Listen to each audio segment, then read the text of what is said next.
Right now I am cutting up some onions. And we'll put that in the blender. And I'll show you the blender in a few. And all of the ingredients that I'm using will be down in the description box below. So I always just start off with 2 onions cut up. And try to get it all cleaned up. So 2 onions. The bulk of the work will be done by the blender, but the prep is the biggest part. It's like cutting up all the vegetables and stuff.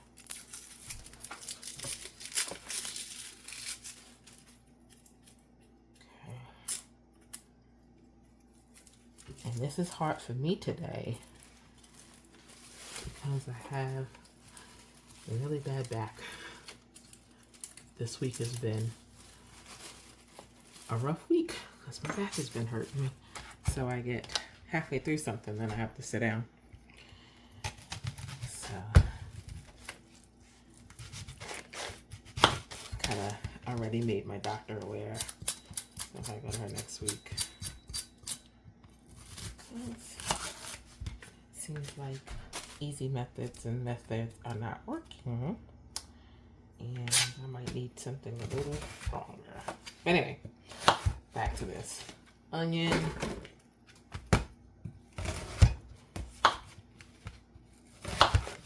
Again, I'll show you everything afterwards. Okay, so we have the onions. We're gonna chop up a bunch of garlic.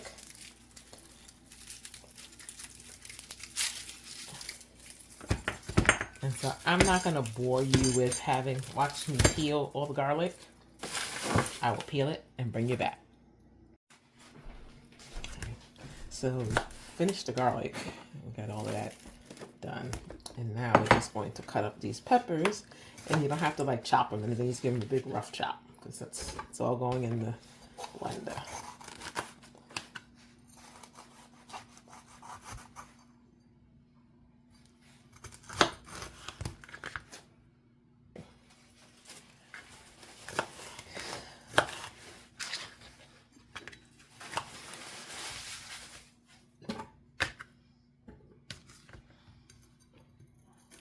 So anyway, I got green onions, orange onions, red onions, and a Cubanelle onion. These are not onions, these are peppers. Peppers, and we'll get all of these chopped up. Let me get this last bit of pepper before we head over to the blender. Because everything we'll do after the cutting will be at the blender.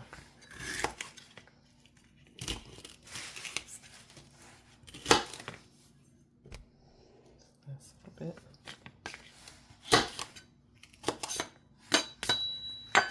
Okay. That's my trash bag. Remember I said always have a trash bag. All right, so let's go over to the blender.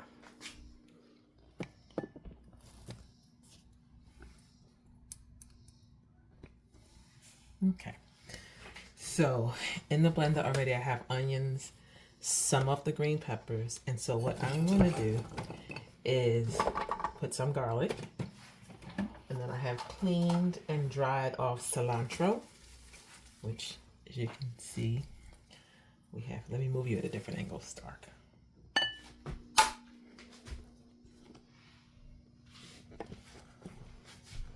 Yeah, it's probably better.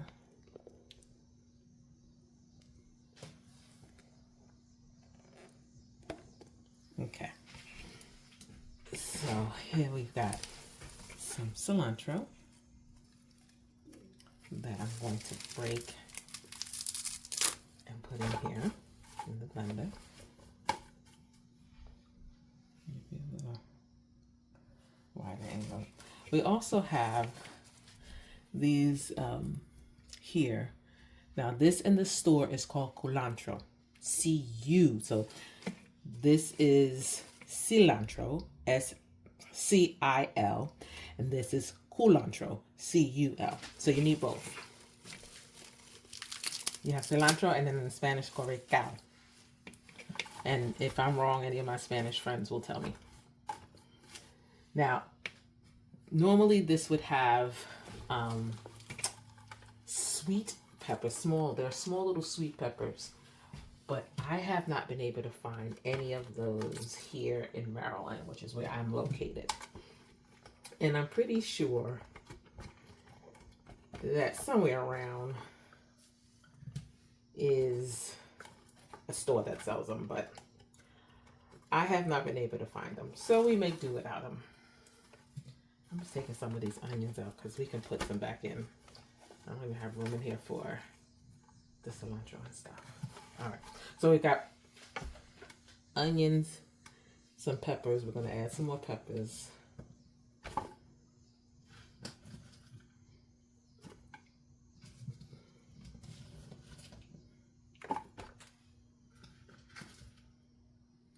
Okay, so adding all that in. Don't pack it too much. And then we will blend it down.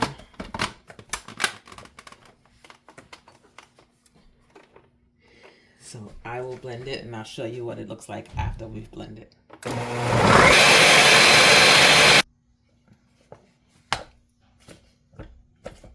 So as you can see, it's blended down.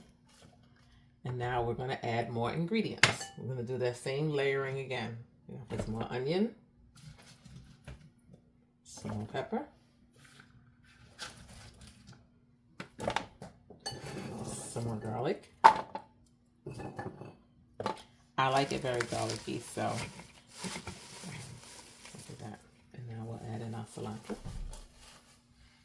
and our culantro.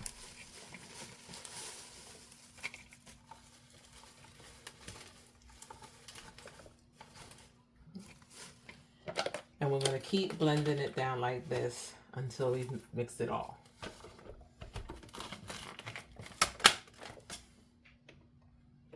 Now we're just going to try to put all the last bit in it so we can blend it down. That's the second piece of pepper that I've dropped, which I will pick up later. Okay. We'll add more cilantro as we blend down some more.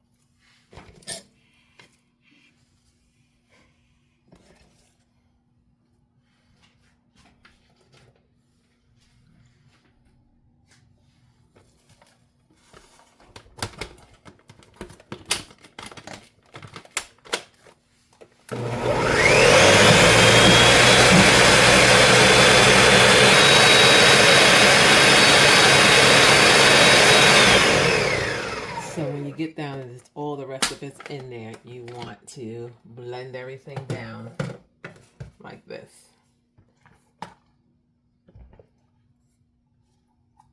Some people do it where it's a really thick consistency. Some people do a watery consistency. The onions help to bring that liquid.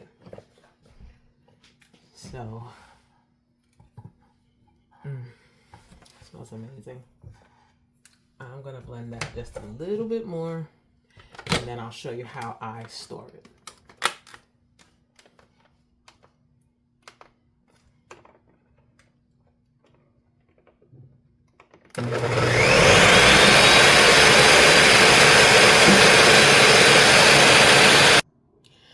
All right, so the sofrito itself is all finished. So let me show you the consistency. So that's the consistency. Let me show you. Again, some people might do it thicker. I like it like this. Now, I like to put it in ice cubes. I don't have any more of my ice cube trays. I got rid of them. But we're going to use these little silicone ones and make some bigger blocks this time.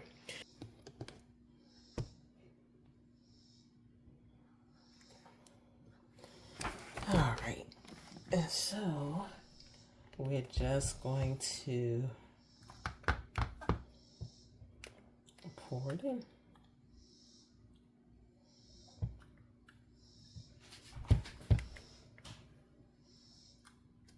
So this equals probably like 3 tablespoons, which I tend to use in one sitting anyway.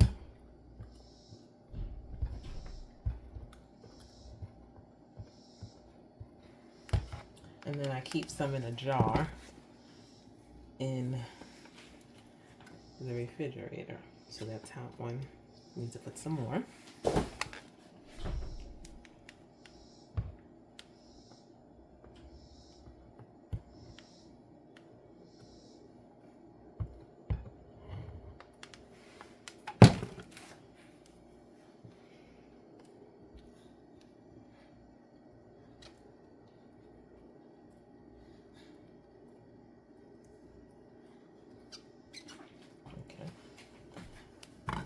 We will put that in the freezer.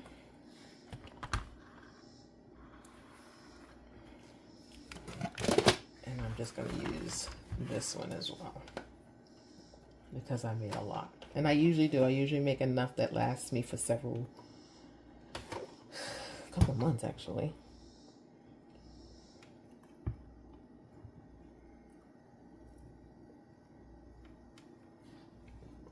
And I'm purposely not filling all of these up because I still want to have some in my jars to put in the refrigerator.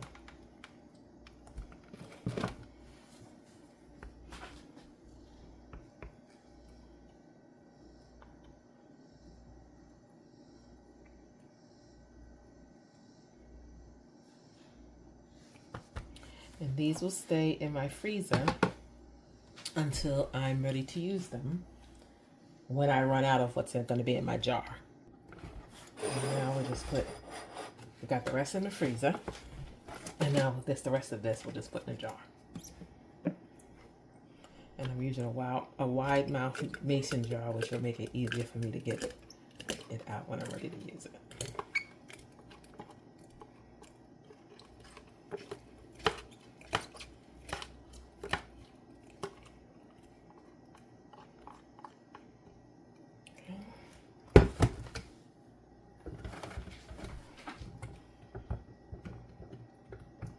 And again, different Spanish cultures make it differently. I learned the basics of it from Puerto Rican families that I grew up with. Shout out to the Diaz and Cabrera family. Without them, I wouldn't know half the Spanish dishes that I know. And I wouldn't have such an appreciation for the culture. And I tell you, I have a huge appreciation for the Puerto Rican culture and Puerto Rican people. So, again, shout out to my Spanish friends. I even got Betsy that I went to school with. So,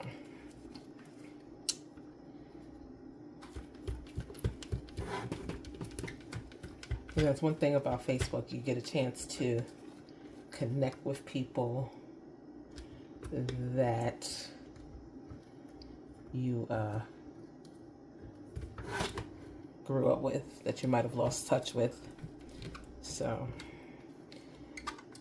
I'm very appreciative of Facebook for that. I don't like how this new algorithm is doing it, so you don't see some of your posts. I really wish that I knew that those posts that people are putting up, like, oh, I finally got to see all my people, if that's really real. But I need to figure that out, because I'm pretty sure I'm missing stuff from a lot of people, and they're missing my stuff. Sorry for my hand crossing. Anyway, this is sofrito that you will use in all kinds of dishes. And so I will put a top on this and I will store this in the refrigerator and use it when I'm going to use it today. So I won't be putting this in the refrigerator just yet because I am going to make some arroz con gandules, rice and peas or beans that you use with pigeon peas and rice. So basically arroz is rice, gandules is pigeon peas. So arroz con gandules is what I'm making today. Not sure if I'll get that on camera today, but I will get it on camera some other time because I'm actually going to be cooking it in a pressure cooker, which is so much easier to make that way, and it still comes out good and delicious. Anyway, if you've liked this video, please be sure to give it a thumbs up. And if you haven't done so, I would appreciate it if you subscribe to my channel and ring that bell for notifications so that you know each time I upload a new video. Until next time, have a crafty day.